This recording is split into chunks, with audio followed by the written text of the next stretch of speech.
Na terça-feira, 18 de novembro, o site americano Axios noticiou que os Estados Unidos estão mais uma vez trabalhando em uma nova versão de sua proposta de paz para encerrar a guerra russo-ucraniana. O plano de 28 pontos é, sem dúvida, a estrutura mais abrangente para um possível acordo apresentada até agora. Ele inclui disposições sobre divisão territorial, reparações de guerra, a futura estrutura das Forças Armadas da Ucrânia e, crucialmente, garantias de segurança. Estou otimista quanto a isso, disse Kirill Dmitriev, representando o lado russo ao Axios. Será que testemunhamos o momento que, após quase 4 anos de guerra, levaria a um cessar-fogo e a uma espécie de paz? Diversos fatores que moldam o ambiente geopolítico atual sugerem que esta tentativa pode ter a maior chance de sucesso entre todas as iniciativas promovidas pelo governo Trump até o momento. Então, a paz está logo ali?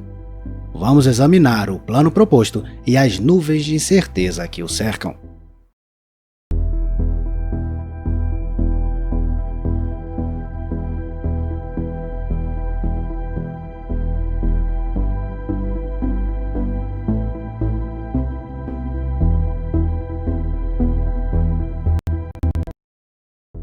O trabalho na minuta do acordo de paz foi mais uma vez liderado pelo enviado especial Steve Witkoff, com a assistência do genro de Trump, Jared Kushner. A dupla recentemente desfrutou de uma cobertura midiática positiva por seu plano de paz proposto para Gaza, cujo sucesso real ainda está para ser verificado. Encorajados, eles voltaram sua atenção para a questão russo-ucraniana. Seu principal interlocutor do lado russo foi Kirill Dmitriev, chefe do Fundo Soberano da Rússia. As conversas ocorreram em grande parte durante a visita de Dmitriev a Miami entre 24 e 26 de outubro. O plano vazou para a mídia em 18 de novembro, possivelmente pelos russos. Em uma postagem do Axios, Steve Witkoff comentou acidentalmente que o vazamento veio do Sr. K, talvez uma referência a Kirill Dmitriev. Em 20 de novembro, o Axios obteve acesso às disposições substantivas da minuta. Nem os ucranianos nem os europeus participaram dessas discussões iniciais. Na visão de Washington, eles deveriam se juntar apenas em uma fase posterior. Sem surpresa, isso foi recebido com irritação em Paris e Berlim. Afinal, é a Europa que hoje está mantendo a Ucrânia na guerra. Dias depois, em 23 de novembro, a Europa respondeu à iniciativa dos Estados Unidos durante uma reunião em Genebra.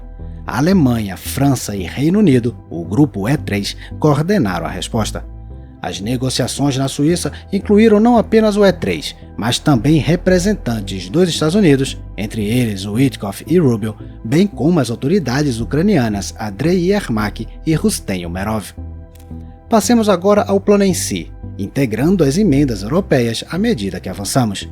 Devemos também ter em mente que tudo o que estamos discutindo permanece em um alto nível de abstração. Os elementos mais fundamentais inevitavelmente estarão nos detalhes.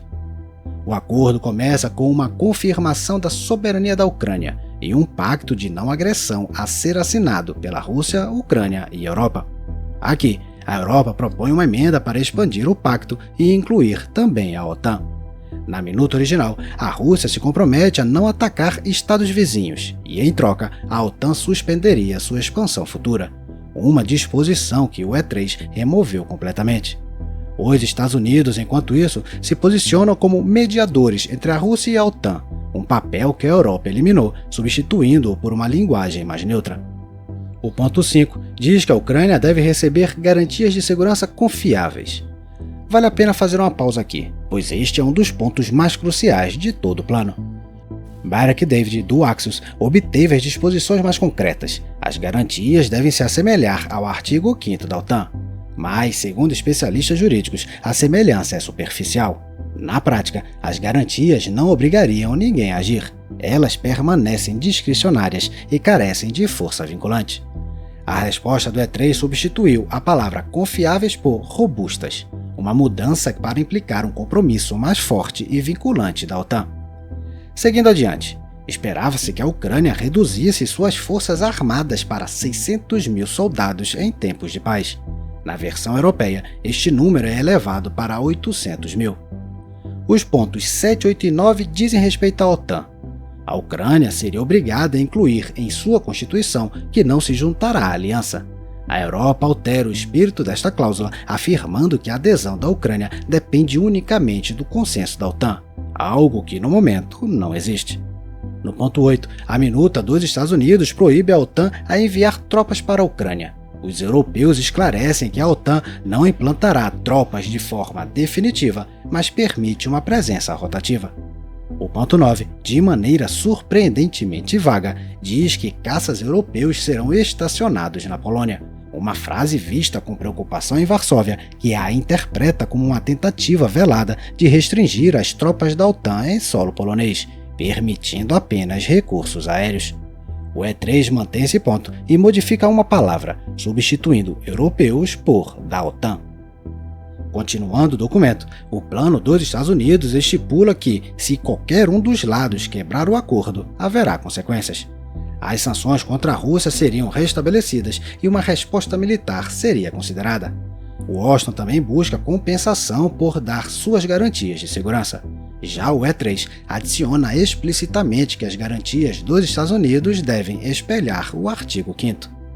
A Ucrânia deve permanecer em seu caminho para a adesão à União Europeia, um ponto ao qual os europeus não levantam objeções. Sua reconstrução seria coordenada em parte por um novo fundo de desenvolvimento ucraniano. A Rússia, por sua vez, deve ser reintegrada à economia global, incluindo um levantamento gradual das sanções e cooperação com os Estados Unidos em energia, recursos naturais e IA. Moscou retornaria ao G8, uma disposição deixada em grande parte inalterada pelos europeus. A minuta dos Estados Unidos afirma que, dos 300 bilhões de dólares em ativos russos congelados, 100 bilhões seriam redirecionados para a reconstrução da Ucrânia, com 50% dos lucros destinados aos Estados Unidos. A Europa contribuiria com outros 100 bilhões, enquanto os 200 bilhões de dólares restantes seriam investidos em um veículo de investimento conjunto entre Estados Unidos e Rússia. Aqui vemos uma clara irritação da Europa, embora não declarada. Além da União Europeia cobrir metade das reparações da Rússia, os ativos congelados seriam usados para financiar projetos entre Estados Unidos e Rússia. E a ideia de Washington receber 50% dos lucros da reconstrução da Ucrânia causa estranheza. Lucros de quê exatamente? O E3 exclui toda a seção por um único princípio, citação: a Ucrânia será totalmente reconstruída e compensada financeiramente, inclusive por meio de ativos soberanos russos que permanecerão congelados até que a Rússia compense os danos causados à Ucrânia. Fim da citação. O E3 aceitou os pontos 15 a 20 com apenas pequenos ajustes. O plano primeiro delineia um órgão conjunto que supervisionaria a implementação do acordo, embora a versão original excluísse ucranianos e europeus, deixando a supervisão exclusivamente para os Estados Unidos e a Rússia.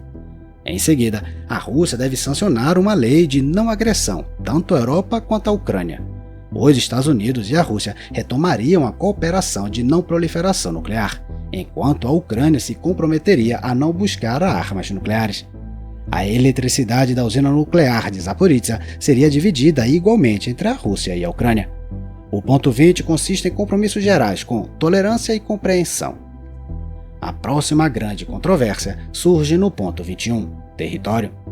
Na minuta original, a Crimeia e as regiões de Luhansk e Donetsk seriam totalmente reconhecidas de fato como russas, enquanto as regiões de Kherson e Zaporizhzhia seriam divididas ao longo da linha de contato. O E3 recusa-se a ceder todo o Donbás à Rússia. Sua versão prevê a divisão estritamente ao longo da linha de contato existente. A partir daí, ambos os lados devem renunciar a qualquer revanche militar futura, e a Rússia deve garantir à Ucrânia a livre navegação no rio de Dnieper. Todos os prisioneiros de guerra e seus restos mortais devem ser devolvidos, incluindo as crianças sequestradas. A Ucrânia realizaria eleições dentro de 100 dias após a paz, o que os europeus substituem por assim que possível. Outra disputa diz respeito ao ponto 26, onde os Estados Unidos propõem anistia total para ambos os lados. O E3 remove isso completamente e insere uma linguagem sobre o apoio às vítimas. A disposição seguinte afirma que ambas as partes aceitam monitoramento da paz, supervisionado por um conselho presidido por Donald Trump, o que os europeus aceitam. A minuta conclui com um cessar-fogo imediato. O E3 adiciona um esclarecimento sobre quando exatamente tal cessar-fogo entraria em vigor. Os ucranianos receberam um prazo até 27 de novembro para responder. Como podemos ver, os Estados Unidos e a Europa estão tratando este plano com considerável seriedade.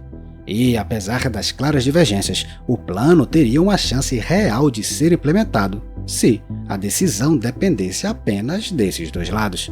Mas, é claro, os atores-chave ainda são a Ucrânia e a Rússia. Não nos iludamos que a Rússia tenha mudado seus objetivos estratégicos em relação à Ucrânia, e eles permanecem os mesmos: conquista total e/ou subjugação da liderança política da Ucrânia. O plano proporciona isso? Não, nem mesmo na versão norte-americana. O que ele proporciona é uma janela de oportunidade que permitiria a Moscou se reagrupar. A reintegração na economia global, a cooperação renovada com os Estados Unidos, garantias de segurança fracas para Kiev e reparações mínimas criam um cenário em que o Plano Witkoff poderia servir como uma janela para a Rússia reconstruir sua força. Esta janela poderia durar 3, 5 ou 10 anos, após os quais Moscou pode retornar para uma revanche contra a Ucrânia, ou lançar uma agressão contra outros estados vizinhos. Dada a profunda destruição de sua indústria petrolífera e de sua economia, a Rússia pode muito bem ser tentada por tal opção, mesmo que agora tenha a iniciativa na linha de frente. Os propagandistas do Kremlin, apesar de não terem alcançado os objetivos centrais da guerra e apesar do resultado catastrófico para o país, sem dúvida encontrariam uma maneira de apresentá-lo como uma vitória nesta fase do conflito. É por isso que muitos especulam que a versão original do plano era uma versão russa, uma teoria supostamente confirmada pelo senador Mike Rounds. Isso também explicaria a redação distintamente russa embutida na primeira minuta. A Europa rapidamente reconheceu os perigos no documento inicial e introduziu revisões significativas. Mais importante, fortaleceu as garantias de segurança, criando uma ambiguidade real sobre se a OTAN poderia ser compelida a intervir militarmente caso a Rússia quebre o acordo. Também impõe encargos financeiros à Rússia para a reconstrução da Ucrânia e se recusa a conceder a Moscou um direito automático às partes do Donbás ainda controladas por Kiev. O E3, além disso, remove qualquer indício de uma anistia geral para os crimes de guerra russos. E embora mesmo a versão europeia ainda contenha disposições que são politicamente difíceis para Kiev, por exemplo, o fato de que a Rússia seria reintegrada à economia global como se nada tivesse acontecido, é altamente provável que Zelensky assinasse tal acordo imediatamente. Pois, apesar do notável sucesso da Ucrânia em sua campanha de ataques de longo alcance contra a infraestrutura russa, Kiev enfrenta dificuldades na linha de frente, cuja causa raiz permanece inalterada: déficits crônicos de mobilização e alta deserção. As forças armadas da Ucrânia estão mantendo a linha de frente com dificuldade justamente quando mais o inverno se aproxima. Mas isso não é tudo. O momento do vazamento do plano de paz pode estar ligado a outro desenvolvimento. Há algumas semanas, a Ucrânia foi abalada pelo maior escândalo de corrupção desde o início da guerra, centrado na gigante estatal de energia nuclear Energoatom. Investigadores da NABU descobriram que uma rede criminosa conectada a associados próximos de Zelensky estava extorquindo propinas de até 15% do valor dos contratos, a fraude totalizando pelo menos 100 milhões de dólares. Os implicados incluem o amigo de longa data de Zelensky, Timur Mendish, o ex-vice-primeiro-ministro Oleksiy Chernyshov e o ex-ministro da Defesa Rustem Umerov, o mesmo Umerov que participou das negociações de Genebra. Escutas telefônicas vazadas revelam a influência do grupo sobre nomeações-chave do governo. As evidências implicam os aliados mais próximos de Zelensky, e o escândalo também lança uma sombra sobre o próprio presidente, especialmente dada sua tentativa, em julho de 2025, de assumir o controle da NABU e destruir sua independência. Um esforço interrompido por protestos em massa e uma firme oposição dos Estados Unidos. É, portanto, totalmente plausível que possam surgir evidências implicando Zelensky, mesmo que apenas na forma de proteger seus aliados. Os serviços de inteligência dos Estados Unidos podem entender o quão enfraquecido a posição de negociação do presidente ucraniano se tornou, o que, por sua vez, aumenta a pressão que Washington pode exercer. Talvez por essa razão, em 21 de novembro, Zelensky fez uma das declarações mais dramáticas da guerra. Abre aspas. Estamos vivendo um dos momentos mais difíceis de nossa história. Neste momento, a Ucrânia pode enfrentar uma escolha muito difícil: perder a dignidade ou arriscar perder um parceiro-chave. Ou um duro plano de 28 pontos, ou um inverno extremamente rigoroso, o mais rigoroso de todos, e mais riscos pela frente. Uma vida sem liberdade, dignidade e justiça, e forçados a confiar em quem já nos atacou 2 vezes. Eles estão esperando nossa resposta. A próxima semana será dura. Haverá muita pressão política e informacional para tentar nos dividir e nos desestabilizar. Fecha aspas. Essas observações podem sugerir que evidências comprometedoras envolvendo Zelensky possam surgir à medida que a crise se desenrola.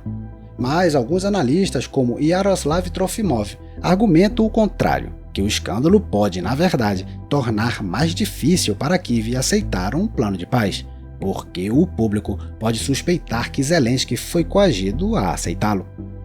Mesmo assim, quando todos os fatores são considerados, o plano de paz parece ter uma chance realista de avançar. Mesmo sem o ângulo da corrupção, discussões em círculos diplomáticos sugerem que a Ucrânia pode estar preparada para aceitar concessões simplesmente porque sua posição é cada vez mais crítica, e sem o apoio dos Estados Unidos se deterioraria ainda mais. Andrei Yermak, ele próprio potencialmente implicado, falou bem sobre o progresso na minuta, observando que a decisão final pertence aos nossos presidentes. Isso novamente coloca o provável destino do acordo nas mãos de Moscou. E embora o plano Witkoff tenha sido visto como otimista para o Kremlin, pelo menos por Dmitriev, a versão revisada do E3 contém inúmeras disposições que seriam custosas para a Rússia. Isso sugere que, mais uma vez, a montanha pode parir um rato. No entanto, não subestimemos o altíssimo custo que a guerra continua impondo à Rússia. A Ucrânia continua a somar sucessos.